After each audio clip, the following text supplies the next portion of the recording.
Well, hello there. It's been a while since I've done a studio tour and I thought it was due time to show you around what it's like. And what you're looking at here is my X Studio. I'm going to drop some B-roll of how it used to look. And what I've created here, which used to be a closet, is now a nice little studio space. But actually, before we enter the depths of the studio room, let's back a little bit, because my lovely wife one day just announced me that, hey, I bought you this thing over here, go pick it up. And what this is just tons and tons of storage space. There's like little things, all of the USB cables, microphone, XLR stuff. There's pedalboard gear and pedals and kits and stuff like that. And then there's some video equipment as well. And all of this just helps so much just to keep things tidier. This is candy I've been selling to fund my daughter's activities at the kindergarten. Flow tuner by NUX. I am yet to demo this. One day I will. Yeah, there's more messy stuff over here. There's like tuners that need to be replaced on my telly. There's a MIDI keyboard over here.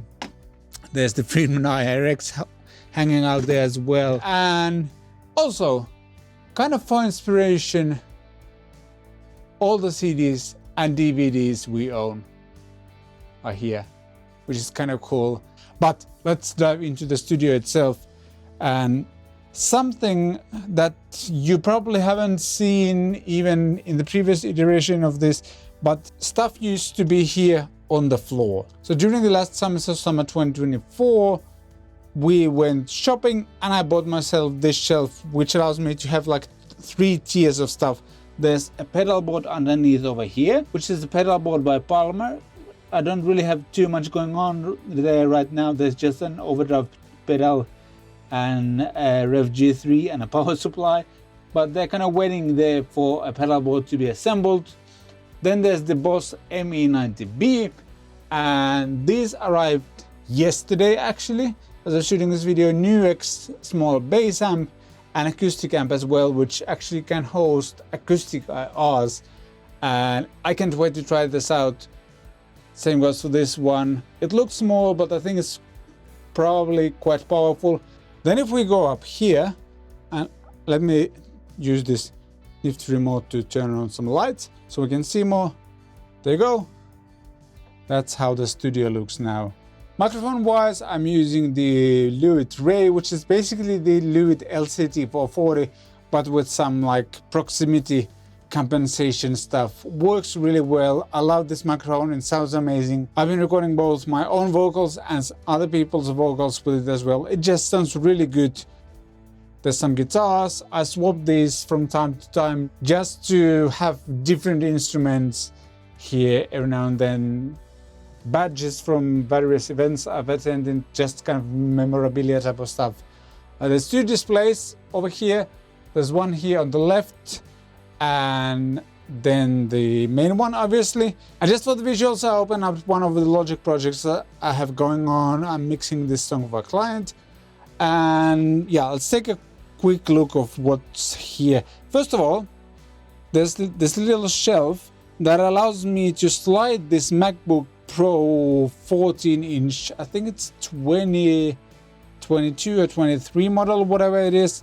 One of the newer ones, which is kind of slightly thicker and doesn't overheat like crazy. This shelf allows me to slide this laptop underneath here, and from there I run this USB cable into this OWC hub, which pretty much powers the laptop itself, but then I can run 3 different USB-C outs to whatever I want, plus this connection actually as well. So there's like multi-port hub that charges the laptop as well, and I can plug in other stuff here as well, and it just works really well.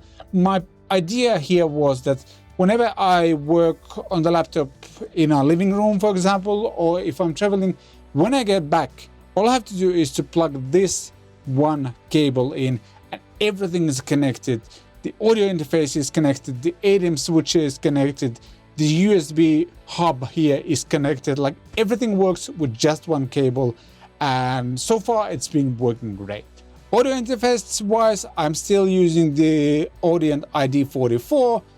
It just works. There was a time period where I had some weird audio sync issues with it, which I think had something to do with drivers, but I think those might have been outdated and everything just works again because I don't have those issues anymore. It just works. Preamps are great sounding. I love that there's like 3 headphones out. You can actually use both the mini plug and this one as well.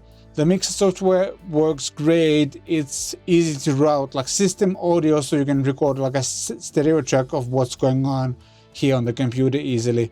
It just works really well and I've been pretty happy with it. Not like 100% happy, but I haven't encountered anything that has made me want to switch, for example. Studio lights wise, I have 2 of these. I think they're Aputure something, I cannot remember the name. There's like this diffuser thing that makes sure that nothing gets like overly saturated or like lit too much or anything like that. And these can be controlled by remotes. Over here looks like it's controlling that light right now. Here's the remote. And actually same remote works for both of these. On this side there's some LED lights just for looks. There's also a triad orbit kind of thing that allows me to attach a bunch of things to the ceiling if I want. Actually a lot of stuff here is triad orbit. Like there's a mount here on the wall, come on, like that. My camera hangs from the wall there. There's another one here. There's another one over there. The lights are also triad orbit mounted.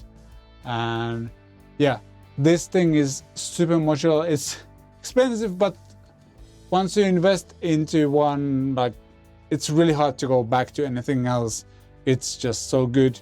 Also having things like this on the ceilings and stuff have made me want to experiment a bit more with different angles. I'm actually going to drop in a few shots that I've been experimenting doing with this, like placing a camera here in the corner of the studio space, and I think it works really well. And I don't feel I've actually even explored all of the options I could have. Like for example, if we grab this light over here, yeah, this works as a backlight, for example.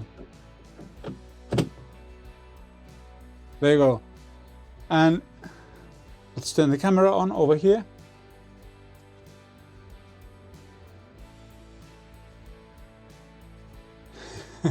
I'm not sure if this is going to work with. Let's give it a try. Yeah, it's very difficult to figure out what's going on. But if we actually power on the video switcher over here, we'll be able to see the preview on this display over here. It's not here just for fun, it's here for work, I guess.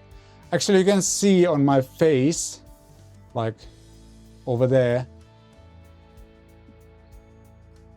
it's supposed to be like a backlight type of thing, and the backlight just died, so there goes my demonstration. But yeah, this is how it works, this is how it looks.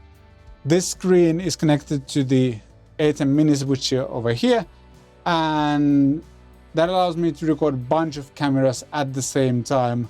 Though as of late, I've experimented like plugging in this phone in as well via an HDMI cable, but the problem with that is that there's some sort of weird lag or something happening with the signal being translated from the phone into something that the ATEM switcher over here accepts, and the footage is kind of laggy and stuff. So I've been just recording on the internal memory of my iPhone and just syncing the 3 clips in post. Works just better that way. Guitars wise, I still have my VHC Custom that I've built at a guitar building course. The Harley Benton modification project, I pretty much keep it here just for the looks because it's an attention grabber.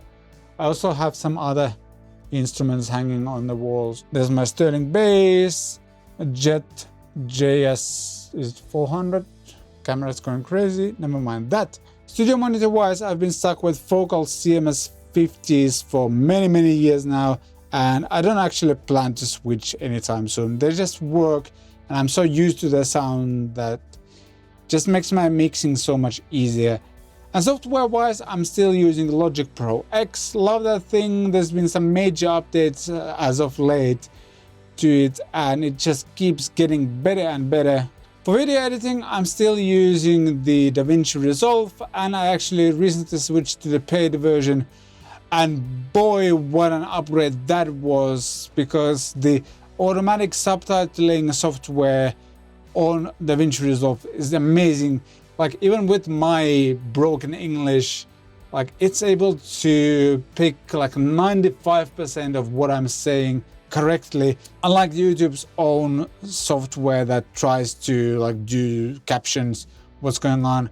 The one in DaVinci Resolve is like miles and miles ahead. And there's also like a bunch of new transitions and effects and stuff like that that I plan to utilize in the near future. Oh, and I always forget to mention this is a motorized desk, so it goes up and down, and the main reason for that is that I'm getting old. I have a bad back, and working standing up sometimes is just a necessity, both for my back and just, I don't know, my physical health overall. Like, this helps a lot. When I'm shooting the videos, I usually lower the desk quite a lot, so I can sit on this very chair over here, but the times I'm not sitting, I can raise this to an optimal height and work standing up, which is something I do most of the time. And there you have it. I can get pretty much everything done here in the studio: record, mix, edit videos, all of that can be done here. I guess the only issue is that if I want to record like multiple people or something like that, that cannot be done in this small space. But otherwise, it's been pretty much perfect, especially with having 2 kids. They can be sleeping, for example, and I can still work here at like a fairly moderate volume if I want to. If my studio gave you any ideas, there's some affiliate links in the description of stuff I use here. And yeah, if you got any questions, be sure to ask those in the comment section down below. Thank you so much for watching. I shall see you next time.